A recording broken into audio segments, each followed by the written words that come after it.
पहिला दिन ना पाहुणा, दुसरा दिन ना पै, तिसरा दिनले राय घ्यातून लाच किती गे का हो ऐकता म्हणतात काय नाही हो वावर ना काय मी आवराय घ्यात मग घर रिकामा तू मग असं वाट ना 8-15 दिन राहिलो भाऊ बहीणकडे अरे तू चेट राही काका ती देवा भाऊ 1 किंवा 2 दिन ना पाहुणा पण काही काही नेता तेल राहतात. तसाच एक उदाहरण सांगत एक पाहुणा नेता तेल नागत जाई बस ना पहिला दिनले मस्त पुरणपोळी आंबाना रस, दुसरा दिनले पाटोळीसनी भाजी, तिसरा दिनले भजीसनी आमटी, 6वा दिन उगी घ्या तरी बी जाय नाही मस्त चुरेल घर सापडायली नाही यानी दोन्ही टाइम पाहून शार काय बाई किती गे नवराल म्हणे यानी काय दामादार आहे याला काढा नवरा म्हणे मी त्याला कसं काय सांगू जाय म्हणेशीन काही पण करा पण याला काढा म्हणे काळजी करू नको मी म्हणा पद्धत मा काढसू याले म्हणे काय फक्त तू एक काम कर किचन रूम मा जाय गादीन गडी ठी दे फक्त गादीन गडी ठी दे आणि तू तडे फक्त भांडा उपट किचन रूम मा बाकीनं मी देखली सुमा आई बहिणी गादीने गडी ठी देणे आणि किचन रूम मा भांडा उपटायला लागली पाहुणांजोडे बसेल होता हो भाऊ उठ ना एवढं टिपरेलीसनी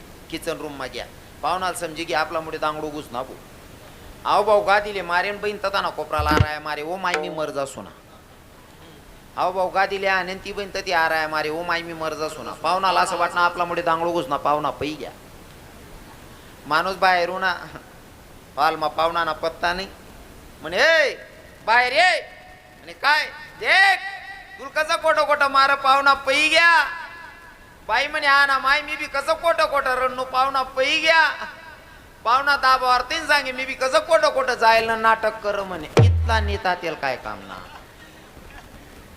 इथला नेता तेल काय काम ना हा विठ्ठल विठ्ठल विठ्ठल विठ्ठल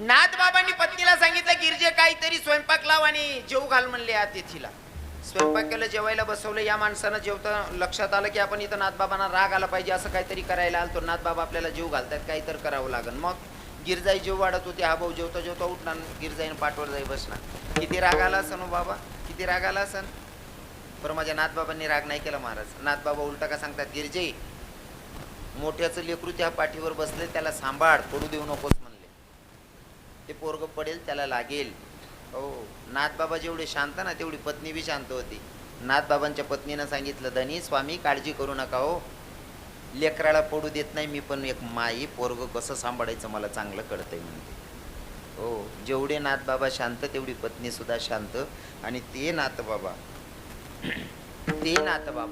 या अभंगातून तुम्हा आपल्या जीवांना समजवून आणि पटवून सांगतायत जर भगवंताशी नातं जोडायचं असेल भगवंताला आवडेल ते करावं लागेल मग भगवंताला काय आवडेल साधकांचा प्रश्न आहे पहिल्या चरणामध्ये नाथबाबा सांगतात आवडे देवासी तो ऐका प्रकार ऐका ना देवाला आवडणारा प्रकार सांगतात कोणता नामाचा उच्चार रात्रंदिवस नामचिंतन केलं ना हा प्रकार देवाला आवडतो पण किती लोक करतात हो नाथबाबा सांगून गेले सांगण्याचा किती लोकांनी त्याचा फायदा घेतलाय किती उपयोग केलेला आहे लोकांनी रात्रंदिवस नामचिंतन कोण कोण करत आम्ही जर सांगाल गो तरी लोक सांगतील महाराज तुम्हाला वांदा नाही तुमले दाम भेटत आमले का तिथलाच धंदा आहे का मग लोक का जीप चावतं का आमले बी बोलायले आमने मजा लेवायला आहे काही करतात नाही आता लोक पण तुम्हाला सांगतो रात्रंदिवस नामचिंतन करणं काही विशेष नाही जोपर्यंत जाग आहे तोपर्यंत आपण झोपतच नाही तोपर्यंत नामचिंतन करू शकतात तुम्ही कामधंदा करतात म्हणजे अमेरिकाम चोट शकता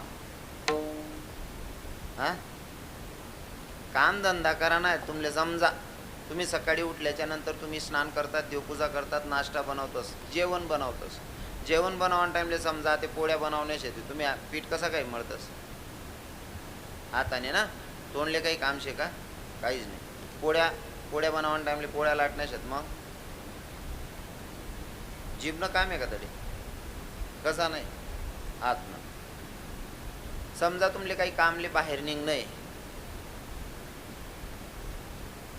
बाहेर जावासाठी कोणता अवयव काम करस पायच ना जीवना काही संबंध नाही ना मग रिकाम काम करापेक्षा भगवान नाव लिहा मग काय अडचण आहे पण आडे देवनं नाव कोणी लिहावत नाही आते सुद्धा लोक कीर्तन ऐकी जातील बाकी नाही म्हणे माया बहिणी आडेन कीर्तन ऐकी जातील या रात्र कीर्तन थोडी चाव येते सकाळी माझं राई बहीण रांधा घे ना दुसरी ना वट्टावर जाय पटीन काय होत वय घेतो ना स्वयंपाक नाही ना बहीण पोया करायला ना मग किचन रूम मध्ये जाय पटीन माय संगीता ती बाजू आली हो बहीण सासूर बी अशी धरू धरून झुलू झुलूच खरंच बहीण ती आता ते माले सांगा सासूले अशी धरू धरू करस नि झुलू झुलू करस आई चाव्या मग आपला उद्धार होईल का बहिणीसोबत हा याच्याने उद्धार होणार आहे अरे जीवनाचा उद्धार करायचा असेल तर भगवंताचं नामचिंतन हाच एकमेव पर्याय कामामध्ये काम काही मनाला राम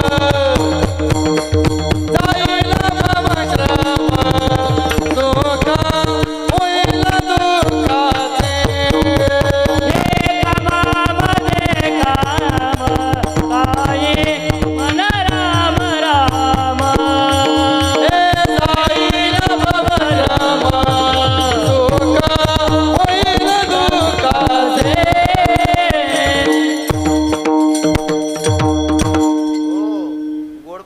आमच्या रवी बाबांनी कामात काम काही म्हणा राम राम काम करत राहा ना काम बंद करा असं नाही सांगितलं काम करा पण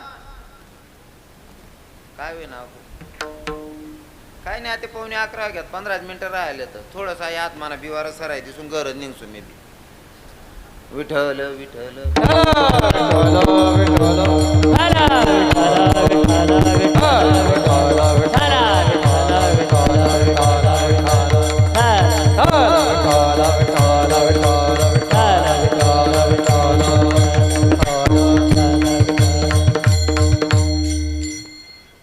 एका ठिकाणी तर आमचे संत भारी परिचय देतात शरीरातल्या प्रत्येक अवयवाला काम दिलेलं आहे जसं की हे डोळे तुम्ही घ्या रे सुख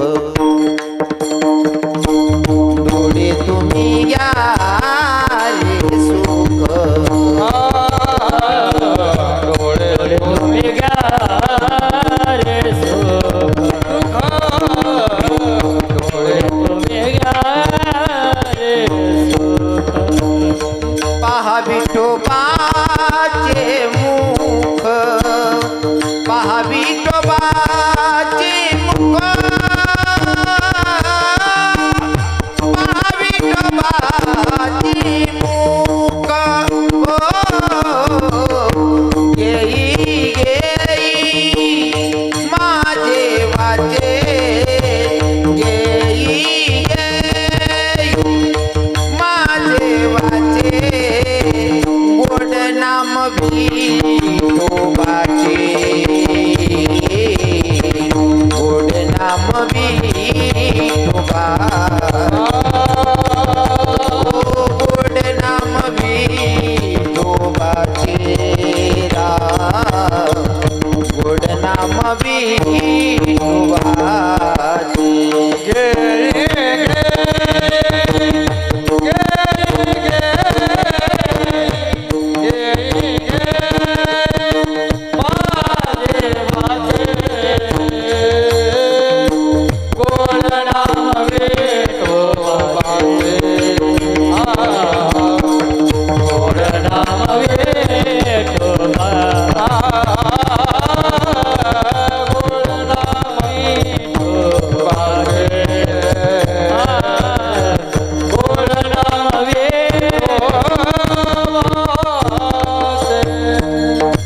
शरीरातल्या प्रत्येक अवयवाला काम सांगितलंय माझ्या संतांनी पण आपण जागलोच नाही महाराज खर तर आपण खराचा नाद सोडला आणि खोट्याच्या नादात फसलोय महाराज उदाहरण म्हणून जर सांगायचं म्हणलं ऐकणारा समाज आहे बाबा लोक बसलेत म्हणून जरा चिंतन मांडावं वाटतं म्हणून मांडतो रामायण सर्वांनी ऐकलेलं आहे आप्पासाहेब रामायण टीव्हीला बघितलं असेल लोकांनी जे वाचक आहेत त्यांनी वाचलं असेल जे ग्रंथ वाचतात त्यांनी वाचलंही असेल रामायण पण असा कोणता व्यक्ती नाही की ज्यांनी रामायण पाहिलेलं नाहीये असा कोणी व्यक्ती नसेल इथं मग रामायण तुमच्या डोळ्यासमोर 14 वर्षाच्या वनवासाला प्रभू रामचंद्र सीतामय्या आणि लखनजी निघाल्याच्या नंतर शॉर्टकट सांगतोय लक्षपूर्वक ऐका कदा कदा ध्यान दिशा ते सुधारू नये हा म्हणजे मन मटेरियल वायबर जाईल 14 वर्षाच्या वनवासाला प्रभू रामचंद्र लखनजी आणि सीतामय्या आहेत आता एका ठिकाणी प्रसंग असा आला की सीतामय्याला सोन्याची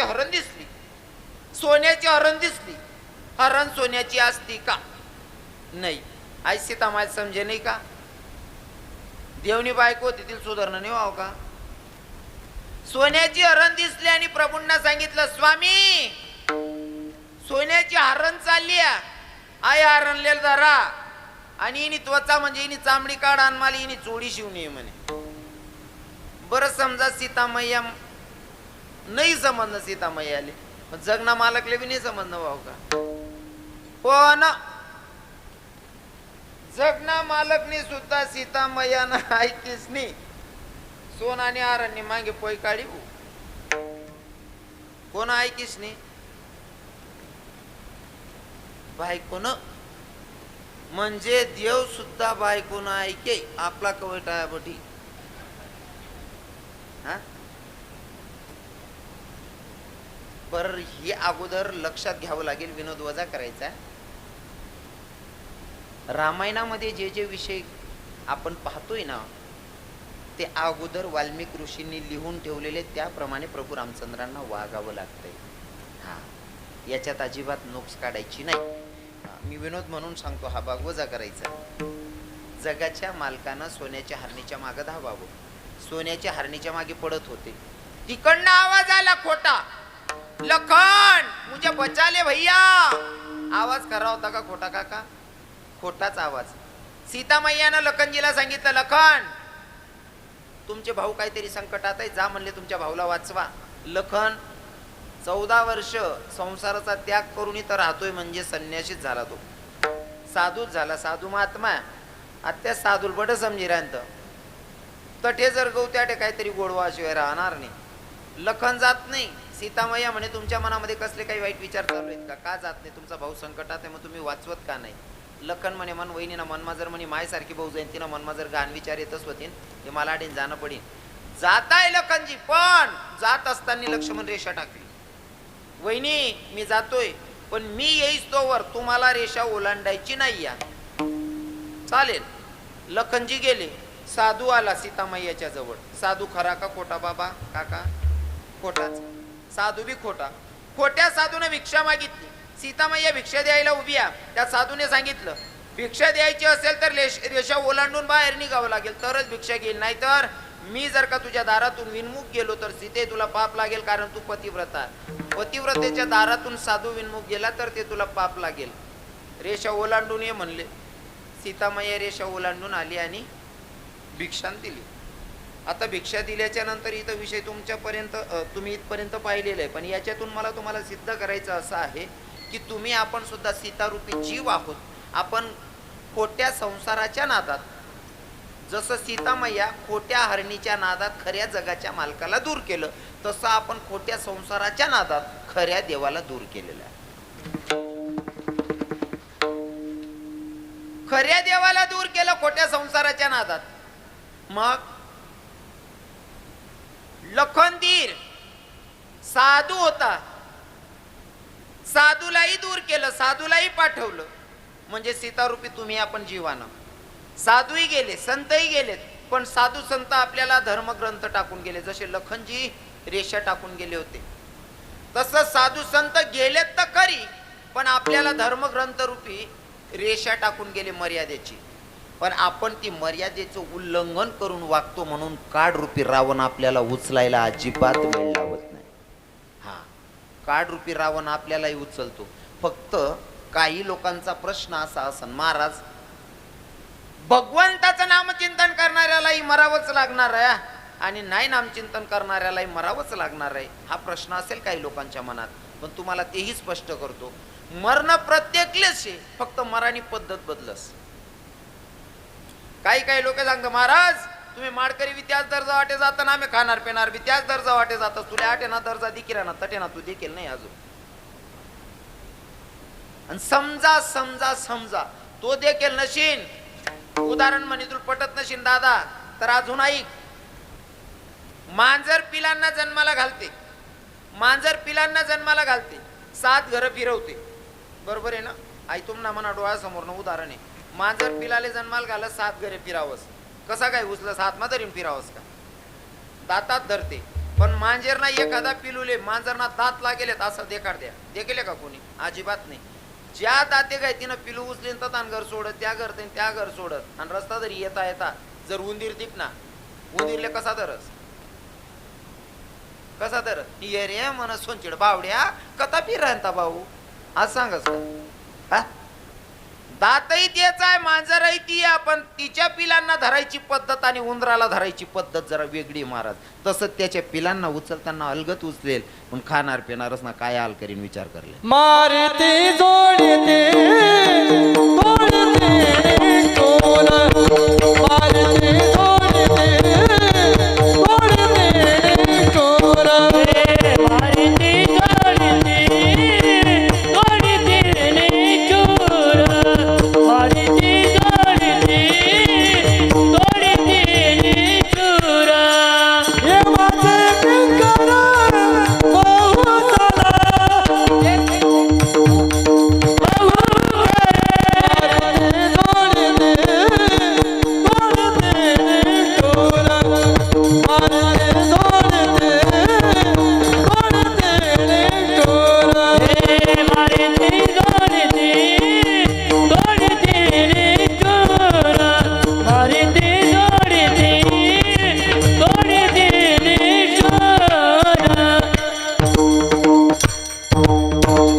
एवढं भारी समजावून सांगतात आमचे संत, तरी सुद्धा काही काही लोकांवर परिवर्तन होत नाही महाराज. तरी सुद्धा लोक येडा श्रीमायक संसार मात लागेल शेतच. संसार करू नका असं माझं दुमत नाही. आमच्या संतांची सुद्धा शिकवण तीच आहे, संसारी असावे असोनी नसावे. संसार करू नका असं नाही, संसार करा, पण किती करा त्याला लिमिट आहे. जसं की आपण शेतात जाताना शिदोरी बांधतो, तुमच्याकडे काय म्हणतात त्याले? वावर मध्ये जाताना भाकर बांधले जातात, काय म्हणतो बहिणी म्हणते त्याले? न्यारी, हा न्यारी, शिदोरी, काय म्हणतस? खरं खरं सांगा काय म्हणतस? वा वा, किती भारी शब्द आहे. आपली आयराणी मागेरी ताकद आहे बरं. आयराणी लयाल नका घाला. आपला लेकरेले बी आयराणी शिकू द्या. लोके थोडाफार शिकणार का सिटीज मा जावायला लाग्यात, आणि तडे घ्यात का पोरसले मराठी बोलायला शिकाडू नका असं आपलं दुमत नाही. मराठी बी यावायला पाहिजे, पण आपला पोरसले आयराणी आपली मातृभाषा ती बी यावायला पाहिजे बरं. हां, नाही ते मग काय वस, हे बिचारा आयराणी मायबाप राहतच गावमा राहणारा, त्यासना मराठीना काही संबंध नाही. या जर पोऱ्याले सुनबाईले भेटायला घ्यात, या नात्रेसले खेवाडतस ना, आयराणी मा बोलतस ना, या स्वतःना पोरगा आणि स्वतःनी सुनबाई सांगत. स्वतःना पोरगा सांग पप्पा मन, पोरगा बरोबर आयराणी नका बोला हो, त्याला आयराणी यायला लागते, मराठी बोला तो मराठी बोलस ना. अरे जास्त ना अख्खा आयुष्य आयराणी मागे त्यासले मराठी बोलायला लावशात, त्या उलट सध्यानाच करीन ठी देतील ती मराठी. हा, मग ती आजी मराठी बोलत, जिने मराठी बोलेलच नाही, पण ते सुनबाईना दाखमान पोऱ्यान दाखमा बोलत, भाऊ हाताच्या दडे बट, भाऊ हाताच्या दडे.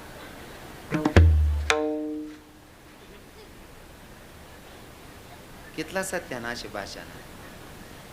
आणि तो बाबा विचारस मग नातुले, भाऊ मी कोणाचा बाबा आहे? मनाचा. आय रे मनाचा. कितला सत्यानाश आहे. हा, भाषा सुद्धा येवायला पाहिजे परफेक्ट. हा, आपली आईराणी ना गर्व राहायला पाहिजे.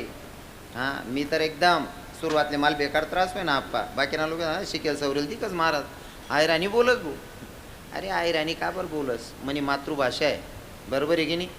4-6 महिन्यानं पोरगा असं मोके सोड द्या, 2-4 हिरोईना उभ्या कर द्या, 2-4 हिरोईना उभ्या कर द्या, त्यान बाजूमा त्यांनी काडी सावडी माय उभी कर द्या.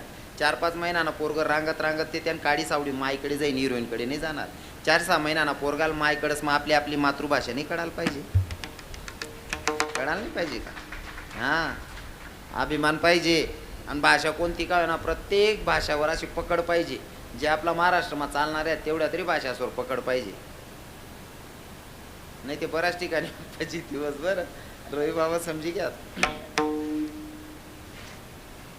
मी 7वीला होतो, 7वीच्या वर्गाला, आणि आमचे सर शिकवत होते जॉग्रफी, भूगोलचा विषय चालू होता.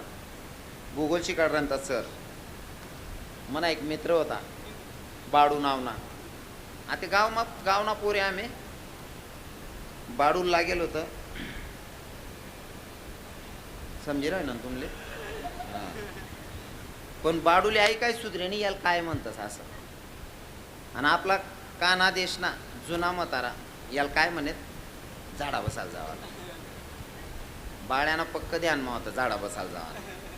बाड्यान पोटमा काही होणे म्हणे सर काय रे बाडू झाडाला जायचे खाली बस रे शिकला नाही आयुष्यभर झाडूच मारणार आहे खाली बैस बाड्या खाली बटी घ्या आखो 5 मिनिटं मा बाड्यान काही निघणे पोटमा म्हणे सर झाडाला जायचे बाड्या खालबट रे शिकणार नाही ते जाणच पडी खालबाट बाळा आखो खाली बटना आखो काही निघणे म्हणे सर झाडाला जायचे कालबट रे अख्खा आयुष्यभर झाडशी रे शिकणार नाहीत कालबाट बाड्या खालबट ना 3 मिनिटले पोरे म्हणे सर रूम ना परफ्यूम चेंज होई गया बाड्या काय केलं रे तू का दाखल साय का रे तू 7वी ना पोरगा 7-5-12 वर्ष ना पोरगा तुला इथलं बी सुधारणं नाही मला सांगा ना सर म्हणे मी तर कधीचा सांगत होतो झाडाला जायचंय झाडाला जायचंय अरे त्याला झाड आले नाही म्हणतं रे काका अरे त्याला आगानं म्हणतं रे म्हणजे भाषा सुद्धा परफेक्ट येवायला पाहिजे उनी ते बरं आहे नाही ते सत्यानाश होई जात कशी जात माणूस सुरुवातले सुरत मा गोमी कार्यक्रममा आपल्याकडनं लोक येत्या गुजरातमा गुजरातीना आपला काहीच संबंध नाही म्हणे सुरुवातच होती जसा ट्रेन माही उतरनो ना चाली राहतो तोपर्यंत एक रिक्षावाला मी वैकिले ना आपला गावकडनं आहे तरी तो भाऊ माल विचारे म्हणे महाराज केम छे म्हणतो मी जेमतेम छे रे भाऊ कारण गुजरातीना आपला काहीच संबंध नाही भाषा समजणी तर बोलायला बी अर्थ आहे नाही ते वायबार जाच बरं बोलेल एका ठिकाणी कार्यक्रमाला गेलो आप्पासाहेब कार्यक्रमाला गेल्याच्या नंतर जिथं पिशवी ठेवली मारवाडी काकाचं घर होतं तुमच्याकडे मारवाडी शेत का नाही आहेत हां निजामपूर नामपूरमा होते सटाणामा होते जास्त जवळना संबंध होते दुकानावर येणं जाणं होईल त्यासले माहीत होईल मी नेमका मारवाडी काकाकडे पिशवी ठेवा नंतर मारवाडी काकूने चहा आणा चहा एवढा टेस्टी होता म्हणतं चहा जर इथला भारी ती जेवण कितलं भारी भेटीन बुवा अशी आशा मा होतो मी नेमकं ती मारवाडी काकूने त्या काकाला सांगा म्हणे महाराजांना विचारा ना जेवायला काय बनवायचं म्हणे आता त्या काकानं त्यान भाषा मग विचारा म्हणे महाराज म्हणतं काय म्हणे सोगरो खावा नाही का फलको माल सोगरो बी समजे नाही फलको बी उमजे नाही मी म्हणता आई फलको जरा हलकटशी मी सोगरो सांग दिना रातले जेवणले बटणू तो भाऊ ताजा दाळ भात खाय मला बाशी भाकरी ना काल आठी देना मी नाही म्हणू सोगरोन काकू करे आगरो म्हणतो उचल ओ माय बऱ्याच ठिकाणी फसस माणूस हां भाषा बी येवायला पाहिजे परफेक्ट आणि तवय ना मी शिकी घेऊ जटी घेऊ का तटी ना थोडंफार मटेरियल हां येवायला पाहिजे विठल विठल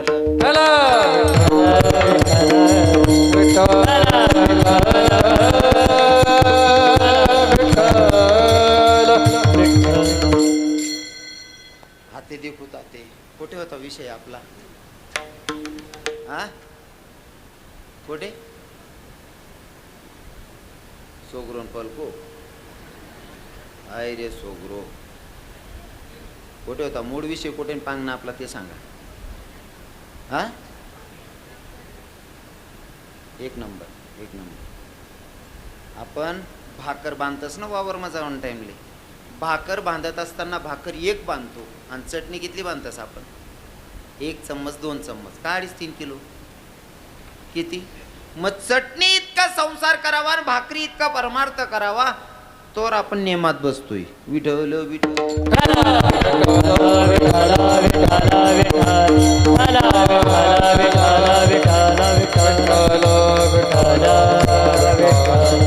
पण हे सांगू सांगू आमचे संत गेले हो संत निघून गेले संत आमच्यासारख्या शिपायांना काम लावून गेले की हा संदेश समाजापर्यंत पोचवा आमच्यासारखे कीर्तनकारांच्या पिढ्या खपल्या तरी लोक काय सुधरालता यार तरी बी लोक सुधरालता यार तुम्ही नाही म्हणाल बी आहे काही कर राहणार नाही तुम्ही मन तोंडवर नाही म्हण राहणार पुढे काय करशात भाको तरी सुद्धा लोक संसाराला चिपकून आहे संसाराला किती चिपकून आहेत आप्पासाहेब हा तुम्हाला डोळ्यासमोरनं उदाहरण सांगसू वाजी घ्या होते ना 11 असं मला वाटस होई घ्यात ना 11 वाजे घ्यात टाईम होई घ्या पुरा काय करा ना डॉक्टर साहेब कुठे गेले डॉक्टर साहेब काय करायचं वेळ पूर्ण झाली करू का जय विठ्ठल मग चालू देऊ कोणले वाट राहा ना मी बोलायला पाहिजे वरबोट करा आप्पा याच पण 21 जमा करा एकमा धडाधडा हात खाली करली ना मग तुम्ही ऐकवलं कोण असं करशात दुसरा दुनीवर अंगशेकान हा देवाला येऊन नका पटकन हात खाली करले तर वांधा नाही तुम्ही म्हणसान तर 10 मिनिटं मी बोलतो काय अडचण नाही बोलू ना 10 मिनिटं बोलू ना काय अडचण नाही ना उठावत नाही ना कारण 11 वाजता का बाकीले सवय रा सरी घे भाऊ उठावू तसं नको आले काय ज्या लोक फार्म भरायला लावतो ना त्याच तंगड्या तरी उपटतं साप